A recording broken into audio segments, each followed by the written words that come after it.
tous et bienvenue au webinaire d'aujourd'hui. Le webinaire d'aujourd'hui est sur l'observation de la Terre pour la gestion des zones marines et côtières. Aujourd'hui, nous allons parler de la façon dont l'observation de la Terre et aussi les technologies géospatiales peuvent aider à surveiller et à gérer plus efficacement nos environnements côtiers et marins. Nous avons parmi nous deux éminents experts de Digital Earth Africa. Premièrement, on a Dr. Kenneth Moubia. Dr. Kenneth, vous êtes là? Non, il n'est pas là. Ok. C'est moi, ça, oui. Ok. Et on a Monsieur Joseph Tuyishmi, pardon. C'est ça la prononciation. Oui, c'est ça. Tuyishmi. Ok.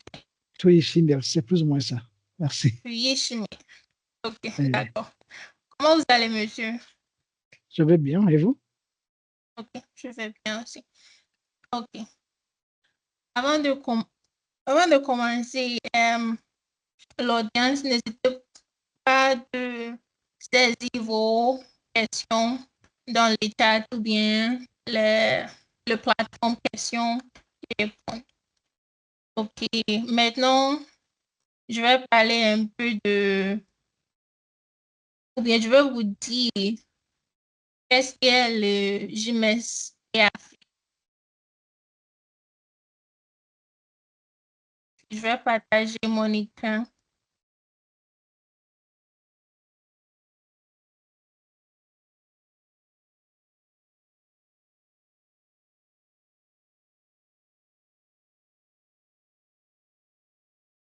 Ok. Est-ce que vous pouvez voir?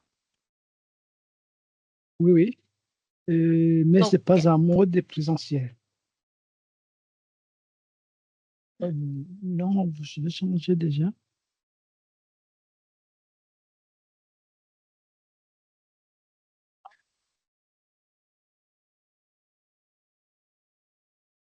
Je vais entrer en mode présentation. Ok. Voilà. Ça Voilà, va c'est bon comme maintenant? ça. Ça va, merci.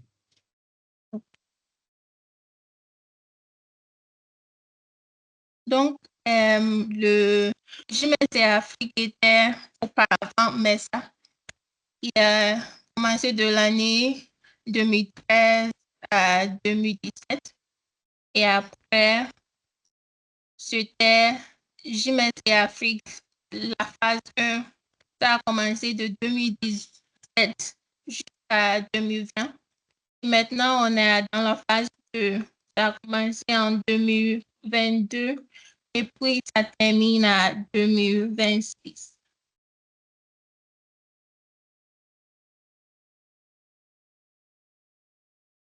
Maintenant, le MACNOA est un consortium dans le JMSC Afrique. Si on parle de MACNOA, c'est-à-dire la gestion des zones marines et côtières en Afrique du Nord et de l'Ouest.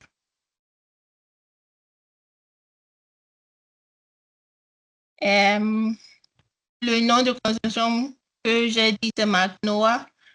Et MACNOA comprise de 18 pays. Et puis, on focalise sur les pêches, la météorologie marine, la surveillance des écosystèmes côtiers et aussi évaluation de la vulnérabilité. Ça, c'est notre site web. Et on a comme partenaire le UJMED-CEDARI. En fait, ce sont 11 partenaires en tout. Ça, c'est nos produits, les données qu'on reçoit. Et puis aussi, on fait des formations ici. On a 3 principaux services, le service côtier, la pêche et puis océanographique. Ici, c'est des produits des services d'observation de la Terre. Comme j'ai dit, on a des services de pêche services océanographiques et puis services côtiers. Pour des services de pêche, on a zone de pêche potentielle. Pour des services océanographiques, on a comme exemple prévision journalière de 5 variables océanographiques pour la région de l'Afrique de l'Ouest. Et pour services côtiers, par exemple, on a 4 de changement, dérivage, ainsi de suite. Ici, c'est une application mobile qu'on a. Pour ça, c'est développé pour accéder aux prévisions de l'état de l'océan. Et puis, la langue utilisée est 3 langues principales, c'est l'anglais, le français et puis le portugais. Ça parle aussi de l'application mobile. Ici, on a des services de pêche. Ça, c'est des exemples de nos services de pêche. Ça continue par ça, les 4 densités de pêche. Ici, ça parle de nos services de marée noire. C'est en Égypte, et puis la Tunisie, et on a Libye aussi.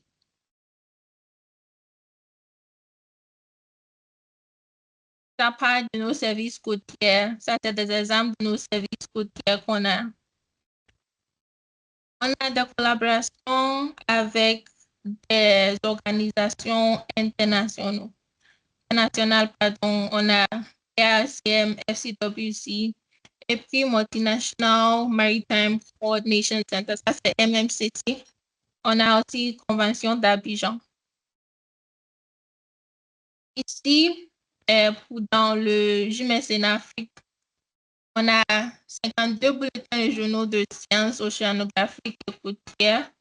On a aussi plus de 750 bulletins scientifiques côtiers et marins. Ce sont des exemples de ça. Pour continuer, on fait beaucoup de formations, soit en ligne ou bien en personne. Et si on apporte des bourses d'études aux étudiants de master et puis des étudiants de doctorat. On a aussi une collaboration avec le secteur privé. Et puis, on encourage beaucoup de filles et de femmes de participer aux initiatives de JMSN Africa. Ce sont les moyens de communication. Si vous pouvez communiquer avec nous, ce sont des moyens que vous pouvez utiliser. Merci pour votre attention. Et puis, dans ce moment, on peut passer à la raison pour laquelle on est ici aujourd'hui. Donc, je vais dire à Monsieur Joseph Tuishmi. Monsieur, vous avez la parole maintenant pour votre présentation. Merci.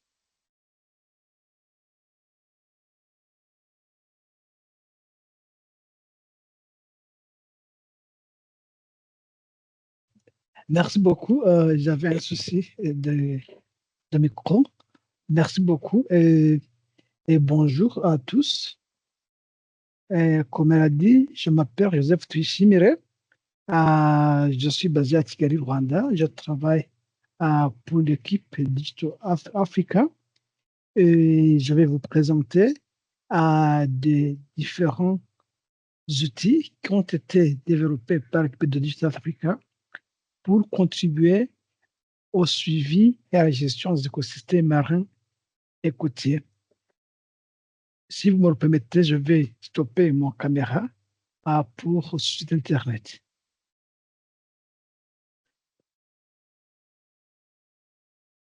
Alors, nous remercions d'abord l'équipe GMS in Africa qui nous a permis de participer à cette présentation et aussi l'État de Ghana qui nous a donné cette plateforme. Alors, comme vous le voyez sur l'agenda du jour, on va introduire les plateformes Digital Africa, on va parler des services de suivi des traits de côte et on va donner quelques exemples de surveillance des traits de côte. Et enfin, on va donner quelques exemples de suivi des navires et de la végétation mangrove sur le littoral du continent africain. Alors, GitHub Africa est là pour fournir des données d'observation de la Terre à tous les utilisateurs, qu'elles soient pour les usages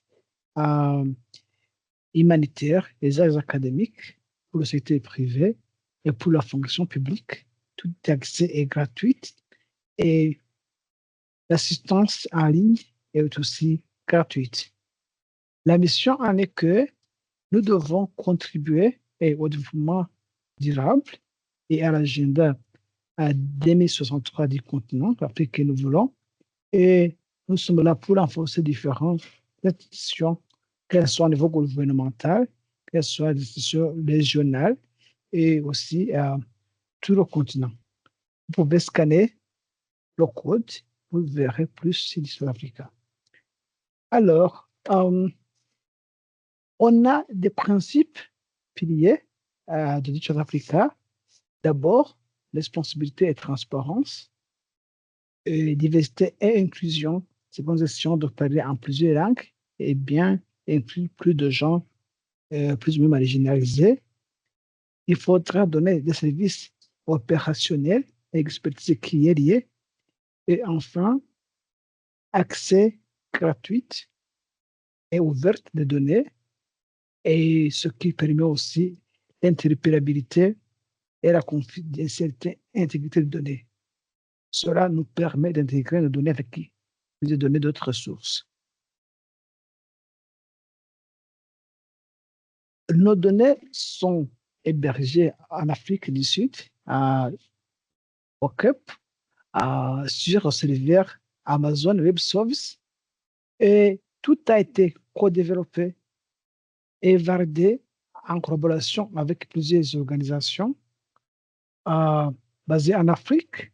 Nous avons l'Observatoire du Sahara et du Sahel en Tunisie, le Centre Agrimet au Niger, le Centre de suivi écologique au Sénégal, le Centre LCMRD au Kenya, l'Agence spatiale africaine en Afrique du Sud et d'autres que vous voyez ici, et spécialement l'outil de suivi des traits de côte a été co-développé et validé en collaboration avec le Centre de suivi écologique et le Centre LCMRD basé au Kenya, mais qui sert plus de 20 pays de l'Afrique orientale et australe.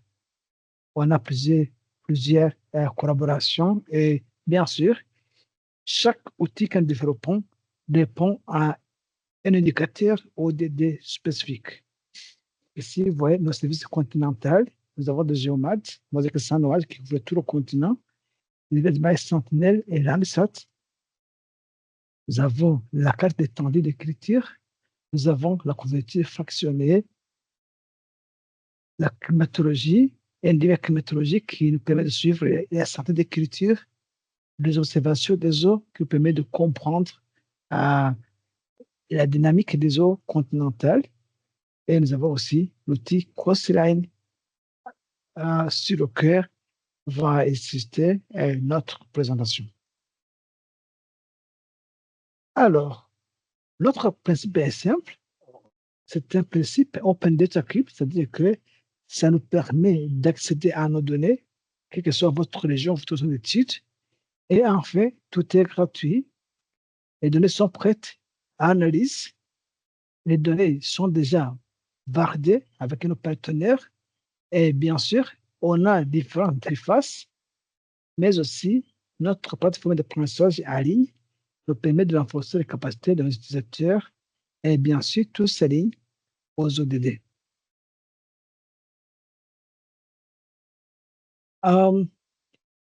Ici, pardon de la traduction que je n'ai pas bien fait, les côtes hébergent beaucoup de zones économiques pour plus de 38 pays d'Afrique, sur 54. Et bien sûr, ça abrite la moitié des 15 mégapoles africains qui connaissent une démographie galopante. Et bien sûr, les communautés vivant autour des côtes dépendent de l'économie bleue, mais ils ont un grand problème, la hausse du niveau de mer et le taux de l'érosion côtière.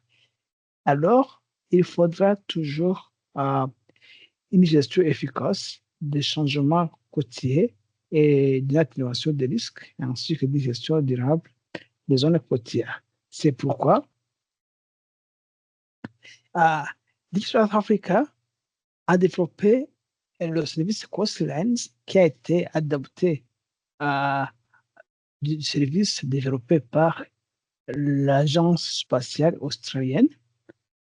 Ça a été co-développé en collaboration avec l'équipe du Centre suivi écologique. Et dès la fois passée, on faisait une formation là-dessus pour les pays de zone WACA et on discutait comment collaborer avec les initiatives existantes comme GMS en Afrique pour la dissémination et bien sûr l'amélioration de ce service. Alors, c'est le premier service qui couvre le littoral de tout le continent et ça nous permet de suivre le changement des littoraux de 2000 à nos jours. Vous savez, si on est capable de se dévier 60 km des côtes africaines à une résolution spatiale de 30 mètres, les images grandes, 30 mètres de résolution gratuitement accessible, c'est un avantage, mais aussi, actuellement, on a aussi commencé à utiliser les images sentinelles. Et enfin, vous voyez qu'on peut suivre des points chauds, le taux de changement, et bien sûr, et le nombre moyen d'élevages par l'an et aussi les impacts liés au changement climatique. Nous remercions l'équipe du Centre suivi écologique qui nous a aidés au développement à la validation de ce produit sur les 12 pays de la zone WACA. Et enfin, on s'est dit, comme la précision était bonne ou très bonne, on s'est dit, ce service est assez robuste pour informer la gestion du littoral africain. Alors, ici, on s'est dit, même si on a développé ce service, il faudra diversifier les interfaces d'accès. Pourquoi? Parce qu'il y en a des gens qui veulent faire des explorations rapides, et surtout les politiciens ou les gens qui travaillent à haut niveau. Mais ces cartes interactives en ligne est suffisante pour eux. Mais il y en a les scientifiques qui veulent explorer, aller un peu plus loin et faire des statistiques, exploiter des cartes, des tableaux de statistiques et des graphiques et échanger les résultats et les données brutes. La sandbox basée sur le côté Python est très appropriée. Mais il y en a des gens qui disent, nous continuons à utiliser nos logiciels classiques comme ArcGIS ou QGIS, alors ils peuvent souhaiter. Et bien sûr, on a mis tout sur le géoportail africain et vous pouvez utiliser des API pour avoir accès gratuit et rapide afin d'intégrer les données selon vos besoins. Ça, c'est l'exemple. On peut identifier les points chauds en utilisant les cartes du South Africa, par exemple. On peut visualiser les traits de côte. Et on peut voir, ici, c'est les côtes autour de Mangrove, en Mozambique. Alors, on voit que aussi des traits de littoral en Madagascar. Et qu'on voit sur les jantes, on peut avoir érosion ou accrétion et tout va dépendre de l'état du littoral et tout est analysable à travers notre plateforme. Mais vous savez que tout ce que nous faisons a toujours des incertitudes, dû à la quantité de données par exemple, mais dû aussi au type du littoral que nous avons. Imaginez comparer le littoral rocheux du littoral à sableux ou bien du littoral couvert de végétation mangrove, et ça peut causer quelques biais dans les analyses. C'est pourquoi, si on essaie de zoomer, on dit que les traits de côte en pointillés sont des traits de côte de, de, de mauvaise qualité ou bien de petite précision, si on peut dire, alors que si vous voyez que la ligne est continue, c'est-à-dire que ce sont des côtes de, avec bonne précision. Vous voyez ici, imaginez, si c'est un pas des infrastructures, tu sais, en Nigeria, vous voyez si sur les barrages ou bien sur les ports, on peut confondre les traits de côte des ouvrages de protection qui ont été bâtis et aussi ça peut biaiser les résultats. On a aussi développé des notebooks. On a un notebook qui nous permet aussi de comprendre la végétation mangrove en utilisant l'indice de végétation par différence numérisée à délivrer des images Sentinel-2, mais aussi qui nous permet de répondre aux E2D approximativement 13, 14 et 15, mais aussi l'outil Coastline et qui est basé sur l'utilisation d'un disque de pas différents numérisé et de filtrage piloté de marée afin de différencier les zones pédestres des zones aquatiques. Ça, c'est l'exemple de surveillance de végétation mangrove au Sierra Leone, autour de Freetown. Vous voyez qu'en comparant, en moyenne, il n'y a pas eu grand changement parce que vous voyez que les gains et pertes sont plus ou moins égales et on peut avoir une carte de détection de changement et heureusement que tout a été plus ou moins stable. Alors, je peux aussi aller à travers l'interface map carte de South Africa. Alors, si vous avez cette interface map, je vais partager le lien dans le chat ou bien dans le chat. Je ne sais pas si tout le monde aura accès au chat ou bien si je dois partager le lien dans la fenêtre questions et réponses. Et je poste un peu partout. OK. Alors, si vous allez ajouter les données, vous allez voir le cost, c'est-à-dire les cotes. Alors, on peut ajouter. Vous ajoutez les données. Vous voyez que nos services sur les régions côtières vont s'ajouter et on peut, en rouge, ce sont les points chauds des régions côtières. En bleu, qui tend vers le blanc, en blanc, vers le blanc, ce sont des points à faible région côtière. On peut zoomer. Si vous zoomez, ça va vous donner, ça va afficher les statistiques.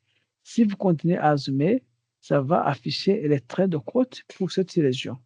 On peut choisir la région de votre d'intérêt et par après, comme vous voyez, vous aurez des traits avec des pointillés à petite pression à précision et vous aurez des traits de côte assez continus, des traits de côte à grande précision. Par exemple, ici, ce sont des points chauds et ainsi de suite.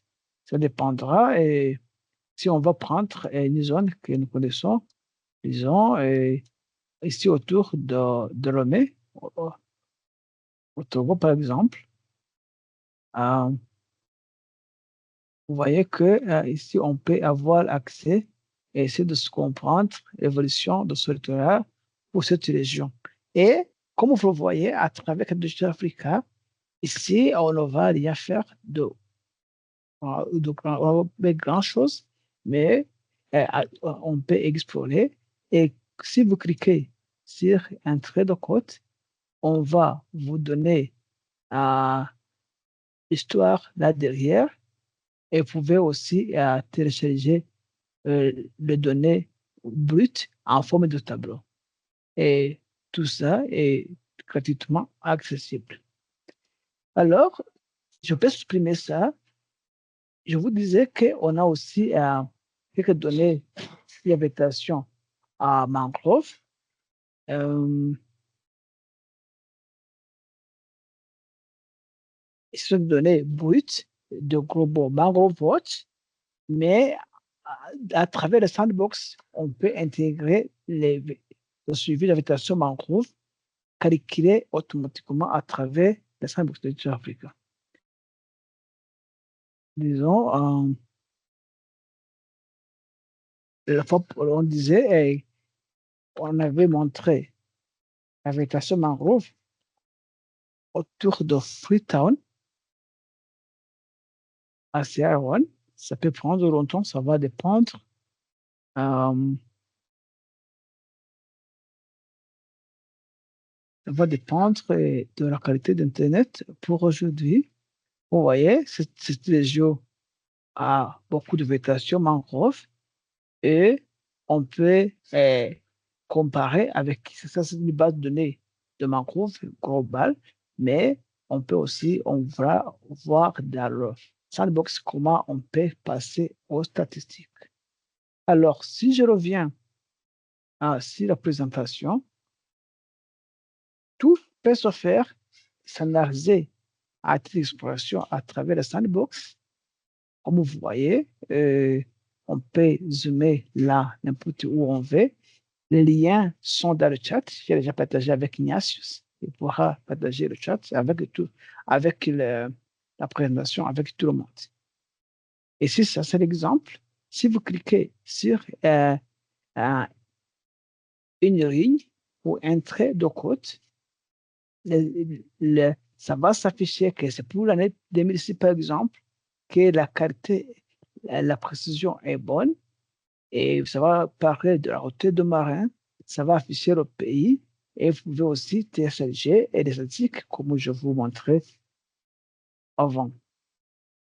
Mais quand vous entrez dans la sandbox qui est basée sur Coder Python, vous n'avez qu'à créer un compte et dès que vous créez un compte, vous pourrez vous loguer et avoir accès à différents fichiers et différents notebooks basés sur des librairies Jupyter Lab. Et là, vous pouvez passer aux analyses, traitement de données, section de votre zone d'étude, précision, définition de votre pas de temps pour analyse et traitement de données, ainsi de suite. Alors, aussi, je pourrais entrer dans la sandbox. Je vous partage le lien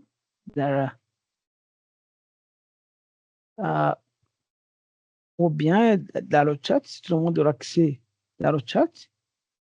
Je ne sais pas si tout le monde a accès au chat. Ou bien je partage aussi dans le point question-réponse. Je pense que ça peut être mieux. Alors, si je vais dans la sandbox,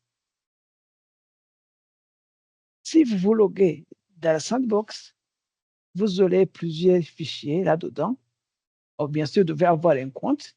Vous inscrivez gratuitement et dès que vous enregistrez ou vous avez un code d'activation, si vous entrez, vous allez avoir plusieurs fichiers.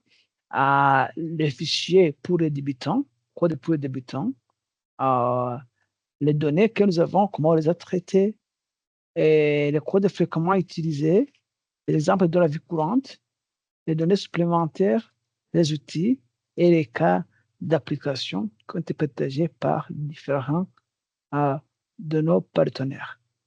Alors, si vous allez dans le fichier World Examples, je pense, vous allez dans le fichier World Examples, les exemples de la vie courante, vous allez avoir un notebook qui commence toujours avec une description, c'est-à-dire sur le vie des régions côtières au long du littoral africain. Et les données que nous avons utilisées, ici, on va utiliser les données Landsat 8, Landsat 9 et Sentinel 2 et données Sentinel 1. Ici, on va parler des challenges, des menaces autour du littoral du continent africain et les données qu'on a utilisées et comment on va analyser. On va les étapes. Il faudra sélectionner des données que nous voulons. On va générer des séries temporelles et enfin, on va extraire des traits de côte et calculer le taux de changement. Alors, on a développé différents paquets qui sont communs à toute la communauté à Python, mais aussi on a d'autres fonctions, applications que développées par Digital Africa, surtout pour rendre la vie plus facile aux utilisateurs. Tout le monde qui utilise cette interface ne doit forcément pas être programmé. Il faudra surtout lancer le code pour développer, mais le plus important est de savoir comment spécifier votre zone d'étude et votre temps de pas pour analyse. Et pour sélectionner la zone d'étude, ou bien il faudra spécifier latitude, longitude et zone de tampon, ou bien vous pouvez charger euh, un polygone qui montre les limites de votre zone d'étude. Ici, c'est pourquoi on a préféré définir la zone d'étude. Et enfin, on a, on a aussi défini le pas de temps qui passe de 2018 à 2023 avec un intervalle d'une année. Alors, on peut afficher la zone d'étude. Je n'ai pas voulu parce que ça peut prendre du temps, mais on va voir en bas. Alors, ici, on va combiner les images Sentinel-2. C'est assez clair. On va les retenir. Alors, si ce n'est pas clair, on va passer aux images Landsat. Si ça va, si ça ne va pas, on va utiliser l'image Sentinel-1. C'est quelque chose de données radar qui pénètre les nuages.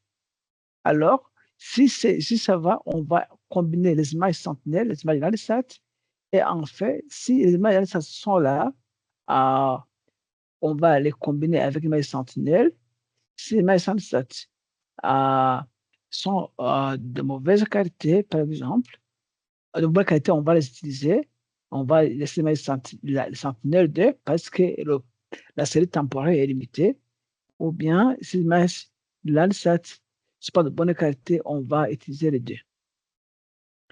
Alors, ce que je veux dire, c'est que c'est une image vraie couleur, mais ce que je vous disais, c'est qu'on peut afficher une série temporelle qui montre chaque année en bleu, ce sont des zones aquatiques basées sur l'indice d'eau par différence numérisée.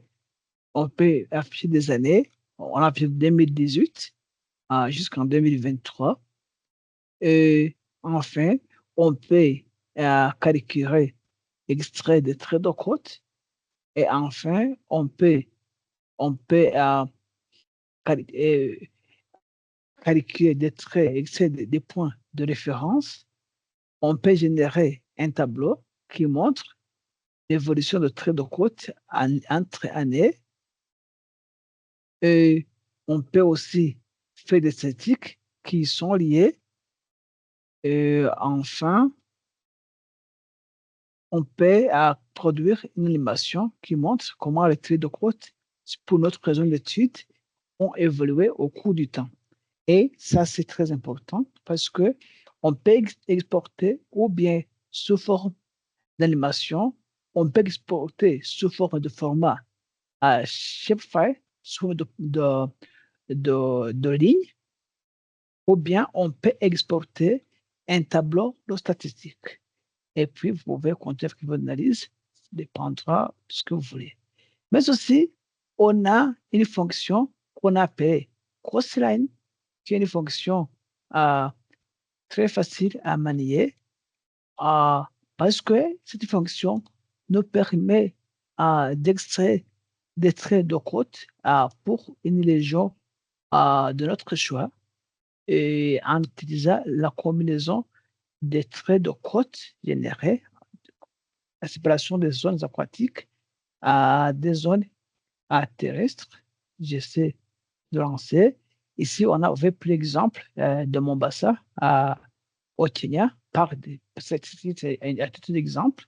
Il n'y a pas d'autre motivation pour le choix. Ici, on a extrait des traits de côte année par année, 2022, 2012, et ainsi de suite. Et ainsi, on peut zoomer sur une carte interactive et voir comment les traits de côte se comportaient en comparant avec les statistiques. Et enfin, on a un tableau de statistiques, mais le plus important en est que nous pouvons générer, par exemple, nous pouvons zoomer sur un point que nous voulons. Par exemple, nous allons trouver un point chaud.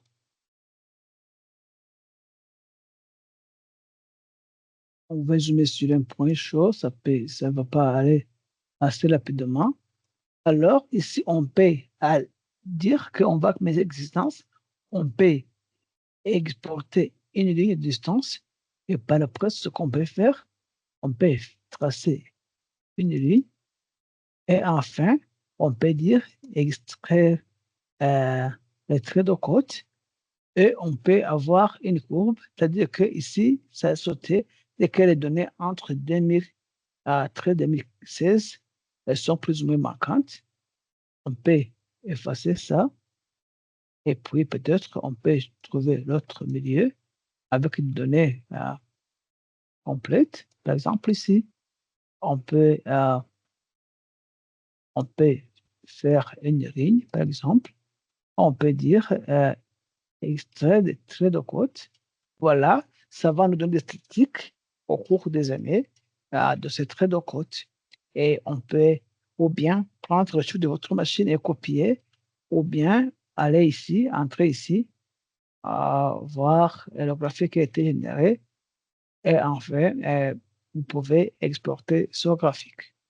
Alors, je vous parler aussi de la végétation mangrove, suivi de la végétation mangrove. Voici le fruit d'analyse et on peut aller à travers. Mais ce que je voulais vous montrer, c'est que on peut voir la végétation mangrove en utilisant l'analyse de végétation par différence numérisée. On peut filtrer par la hauteur de marée et enfin, on peut éliminer en appliquant le seuil, on peut éliminer les zones euh, non couvertes de végétation et enfin, on peut calculer de végétation par différence numérisée.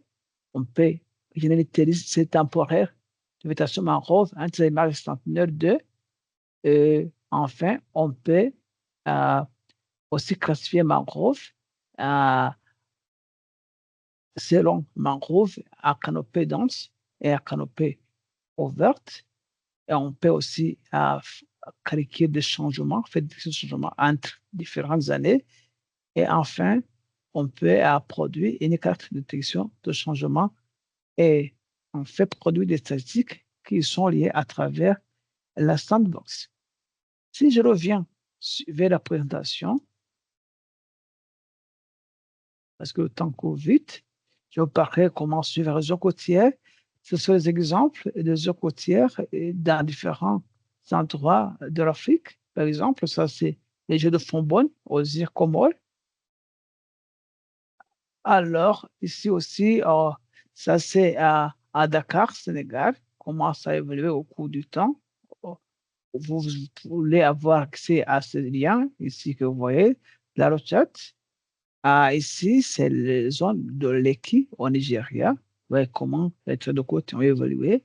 Surtout, si vous voyez, il y en a qui sont gravement affectés, surtout pour des années 2011 jusqu'aux années, des années 2000 à 2011, 12, et ça, les jeux étaient plus ou moins à prononcer. L'outil que je vous montrais d'extraction des traits de côte aussi on a exploré dans la sandbox, mais aussi on a des tutoriels en ligne. Tout ce que nous faisons, toujours, nous postons sur notre lien YouTube pour pouvoir avoir accès et passer à différentes analyses. On a aussi un cours spécifique sur le suivi du littoral africain et qui est gratuit. Vous pouvez vous loguer sur notre plateforme d'apprentissage en ligne, learn.digitalafrica.org. Vous pouvez avoir accès à ce cours. Nos données, si tout ce cours est accessible à travers le géoportail africain par SC, vous pouvez aller à travers ou bien faire analyse en ligne ou bien exporter et travailler à partir de votre PC. Bien sûr, vous pouvez aussi, on a un beau rapport qui parle des bénéfices économiques d'utilisation de la technologie spatiale et pour le suivi de traits de côte. Vous pouvez aller sur le média et puis rapport. Vous allez chercher ce rapport et en savoir en plus. Voilà. Et vous pouvez aussi explorer nos plateformes et ainsi de suite. Ça, c'est le géoportail africain.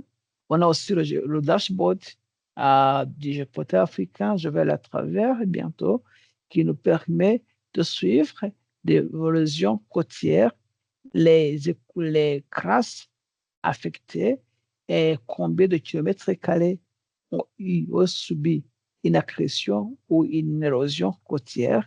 Et tout nous permet d'informer les décisions sur la gestion des côtes du continent africain. Ça, c'est la vulnérabilité, le risque de vulnérabilité côtière en Afrique du Sud qui a été développé en utilisant nos plateformes et bien sûr avec des soutiens techniques de l'expédition d'Afrique. Bien sûr, ça c'est l'exemple du suivi de lésions côtières à Durban, en Afrique du Sud.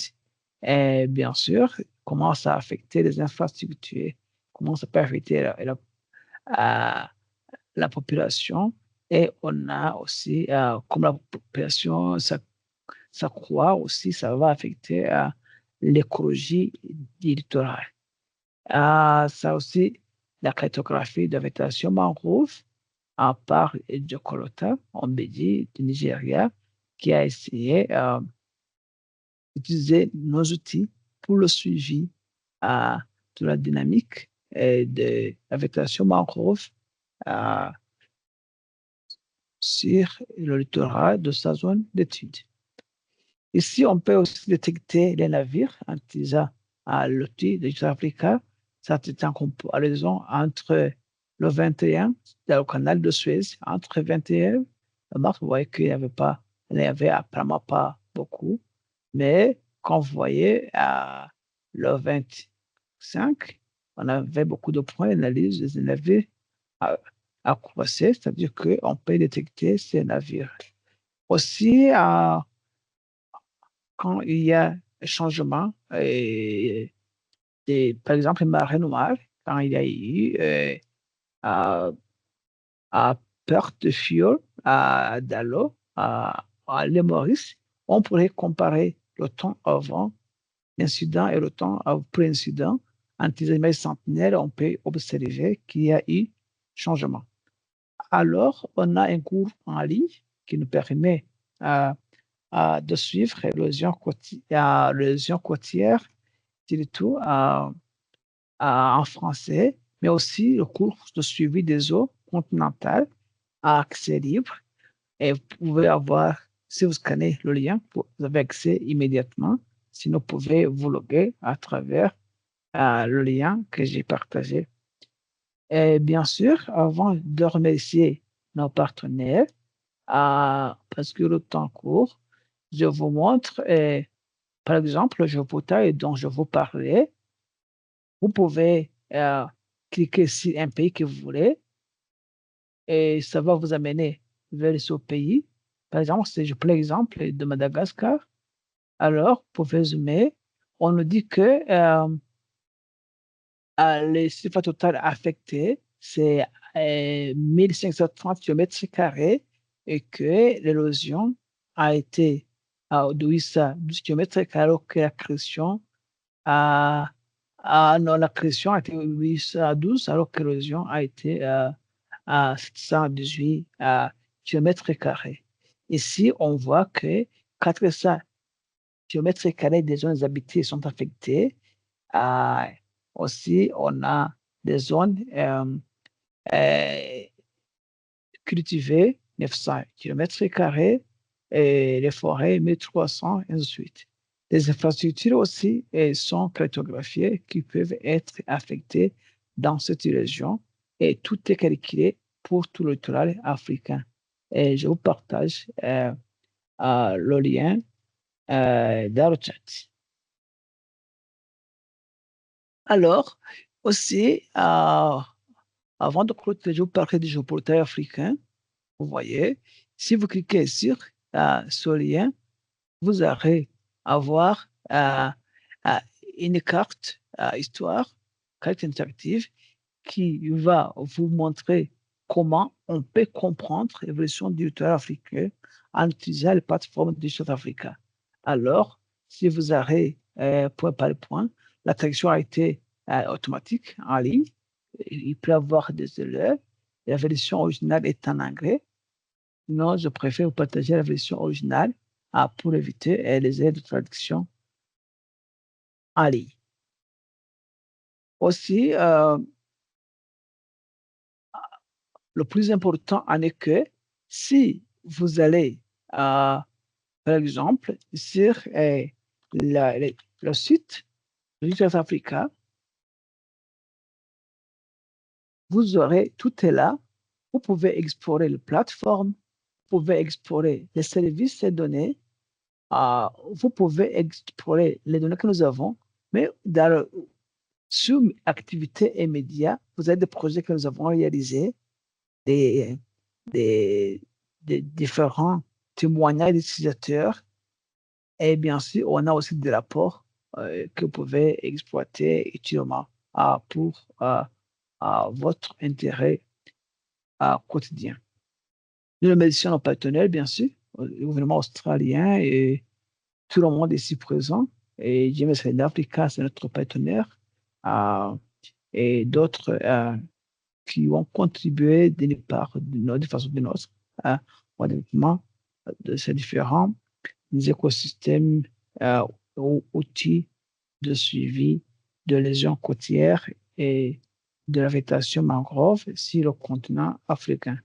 Vous pouvez scanner le code parce que nous voulons toujours entendre de vous pour l'amélioration de ce que nous faisons.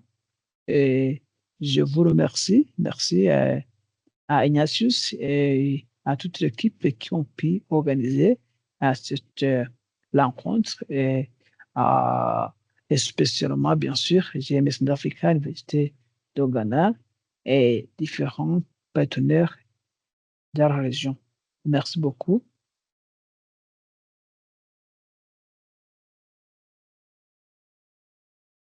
Agnès, tu es toujours là? Oui, monsieur, je suis ici. Merci bien, monsieur Tuishmi, pour cette très excellente présentation. Maintenant, on va passer à la partie de questions et réponses. Si vous avez des questions, pardon, vous saisissez ça dans le chat, ou bien si vous pouvez faire ça oralement, veuillez cliquer sur les signes de la main. Si vous faites ça, et puis on va vous donner la parole à poser vos questions. Je vois une question ici. La personne veut demander s'il peut avoir le code. Pardon? Il y a quelqu'un qui demande s'il peut avoir le code pour exploiter, mais je ne sais pas vraiment quel code dont il parle.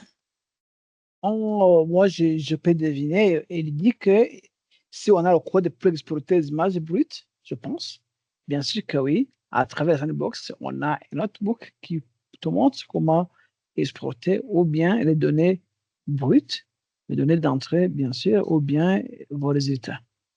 Merci beaucoup. Je vois Mohamed El-Bachir.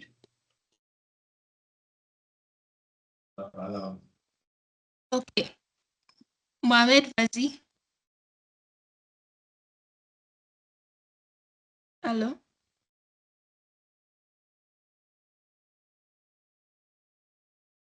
Allô, Mohamed, vous êtes là? Vous pouvez vous poser la question maintenant. Bonjour. Bonjour tout le monde. Moi, c'est Mohamed El-Bachir Sania. Je suis de la direction des pêches maritimes. Je tiens d'abord à vous féliciter par rapport à la clarté de l'exposé, mais j'aurais voulu quand même que vous nous partagez au finish de la séance pour qu'on puisse avoir la présentation, parce que ça va nous permettre quand même de s'appliquer et de voir comment gérer efficacement par rapport à ce que vous venez de dire, parce que je vois que c'est tellement intéressant ce que vous venez de dire. Et ma question, c'est juste par rapport à la Sentinelle 1, à la Sentinelle 2 et Lamsat, par rapport au suivi des mangroves. J'aurais voulu que vous reveniez un tout petit peu pour voir, parce que je vois que c'est quand même très intéressant pour nous de savoir comment suivre l'évolution des forêts de mangroves. Effectivement, parce que ça joue un rôle important pour les pêcheries et pour la biodiversité. Merci encore une fois de plus de nous avoir donné un exposé de haute facture. Même on attend avec impatience la présentation. Merci. Merci beaucoup, Mohamed. En fait, la présentation, j'ai déjà partagé avec Ignatius. Et je pense qu'à la fin, il pourra peut-être vous envoyer email, étant donné qu'il a été enregistré, et comme ça, tout le monde aura une copie, parce que ce n'est pas secret. Tout le monde peut avoir accès à cette présentation. L'autre chose, si je reviens et analyse au suivi de la végétation mangrove, en utilisant centenaire ou l'ANSAT, la différence, on a des différences seulement. La première différence en est que les images Landsat ont une grande série temporaire. Elle commence de 1994 à nos jours, à peu près à 40 ans, mais la résolution est de 30 mètres. Et alors, si on choisit de commencer d'avoir une série temporaire, on n'aura pas d'autre choix que des images Landsat.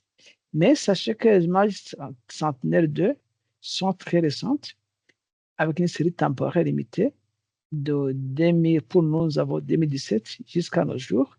C'est-à-dire qu'on ne peut pas aller avant 2017 pour le suivi de la végétation mangrove dans ces images Sentinelle. Mais la qualité en est que la résolution est 3 fois plus grande que certaines images Landsat, parce que c'est 10 mètres de résolution. Alors, il faudra ou bien définir, pas de temps à analyser, ou bien, si on va aller après 2017, c'est mieux de passer aux images Sentinelle-2, mais si on va aller avant, on a forcément besoin des images Landsat. Merci.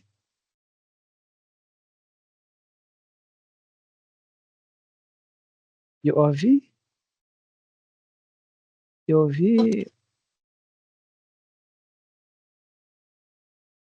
Alors, bonsoir à tous. J'espère que vous me recevez. Oui. Oui. Ok. Vas-y. Merci beaucoup pour votre présentation. J'avoue que j'ai pris le train à la marche. Pardon, Yaovi. Oui. À cause du temps, vous avez au moins 1 minute. Pardon, 1 minute Okay. pour poser. Okay. D'accord. Ma question, c'est par rapport à la base où on peut consulter la portion de mangrove, ce qui est dynamique des végétations de mangrove.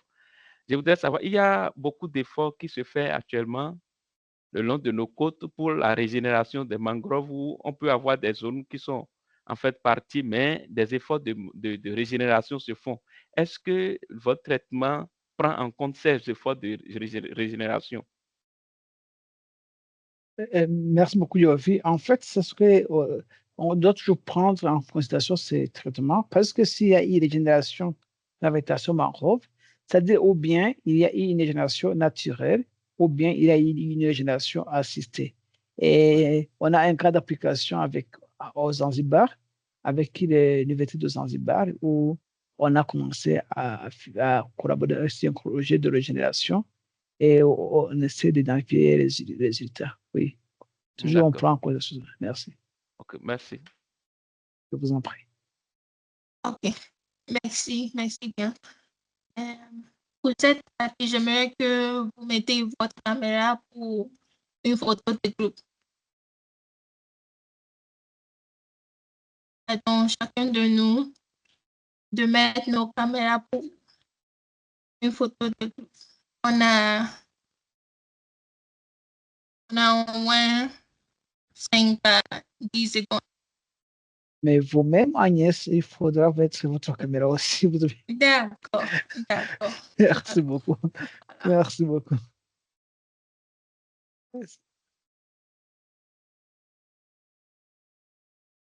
On vous attend.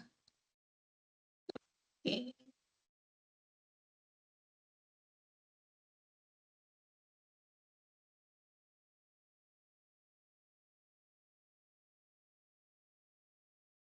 Voilà.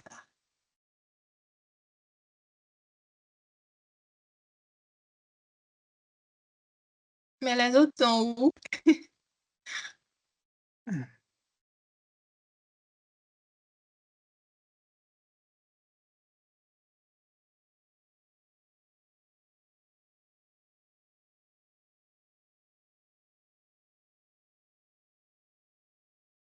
OK, merci. C'est bon maintenant. Merci à vous. OK. Merci bien, Monsieur Joseph Tejmi, pour votre présentation et puis pour tout.